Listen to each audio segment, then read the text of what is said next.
वंदे पुरुषोत्तमम। कर्म बंधन, इस कर्म बंधन से हमें समझना पड़ेगा कि किस तरह से हम कर्म के साथ बंधे हुए होते हैं। पहले कर्म और बंधन के बारे में जब हम समझेंगे तब हम देखते हैं कि आज हम लोग जो खाते हैं, आज हम लोग जिस पैसा को खर्च करते हैं, ये पैसा आज हमने नहीं कमाया, ये पिछले दिन विगत दिन ने हमने कमाया और आज उस पैसे का हम उपभोग कर रहे हैं। ठीक उसी प्रकार के आज जिस जन्म हमने पाया है, ये जो जीवन हमने पाया है, ये प्रारब्ध के वजह से ही पाया है, ये पूर्व जन्म के कर्मफल के वजह से आज मैं जहाँ पे भी हूँ, इससे पहले मैं जहाँ पे था वहाँ से उठकर आज यहाँ पे आया हूँ। और उस समय का जो कर्मफल है, जो भाव राजी हैं, जो भाव हैं, वो भाव इस इतर जगत में विद्यमान रहते हैं। और ऐसा ही गर्भ जब इस धरती पर पुनः आवृत्ति होती है, पुनः जब आविर्भाव होता है, और उस समय भी उसी देह के अंदर वो भाव देह भी प्रवेश कर जाते हैं। ये भाव देह, अनंत भाव देह इस सृष्टि जगत में हैं।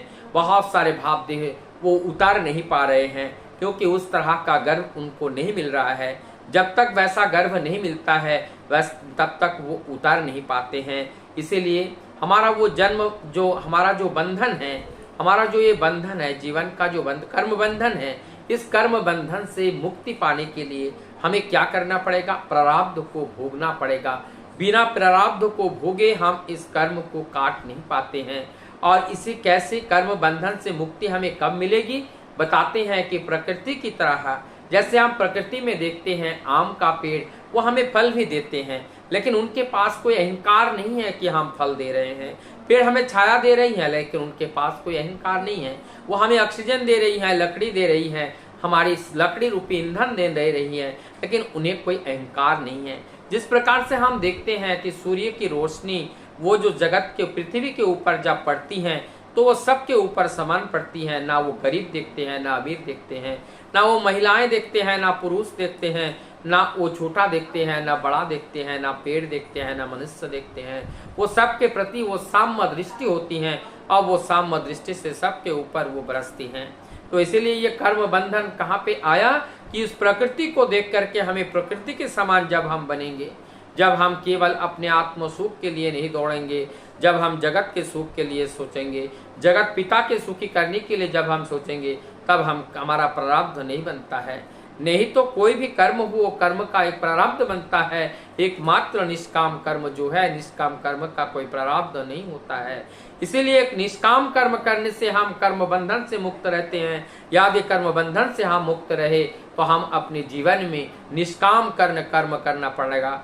जिस निष्काम कर्म के लिए भगवान श्री कृष्ण ने अर्जुन को गीता का ज्ञान दिया, वो निष्काम कर्म है।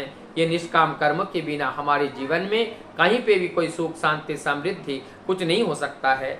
जीवन में अगर उन्नत करना चाहते हो, जिसको हम आत्म उन्नयन कहते हैं, भौतिक जगत का अंबर लगा करके वो उन्नत नहीं है। हाँ, ये भौतिक जगत में ये जरूरत तो है, लेकिन ये वास्तव चीज नहीं है, रियल चीज नहीं है। ये अनित्य वस्तु है और इसका नाश है। इस वस्तु से मोह करने से दुख ही मिलेगा। इसीलिए इस वस्तु के प्रति जो जितना आसक्त होता है, वो उतना ही मूढ़ा होता है और वो उतना अपने जीवन को गवा देता है।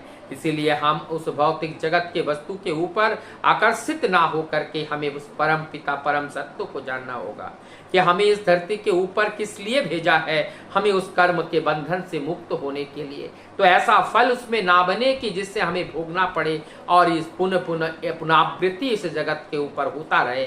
तो कर्म फल जिसमें नहीं है, ऐसा कर्म हमें करना है, और ऐसा कर्म ही निष्काम कर्म होते हैं। और ऐसा कर्म, निष्काम कर्म जब हम करते हैं, निश्चित रूप से हम परम पिता के चरण में स्थान पाते हैं।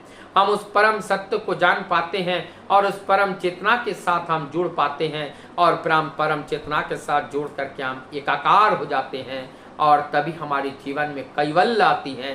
केवल प्रभु के अलावा और कुछ समझ में नहीं आता है, क्योंकि हमारे मन जहाँ डूबा हुआ है, वो एक जगत के अंदर डूबा हुआ है। वो प्रभु का जगत है, वो परम प्रेममय का जगत है।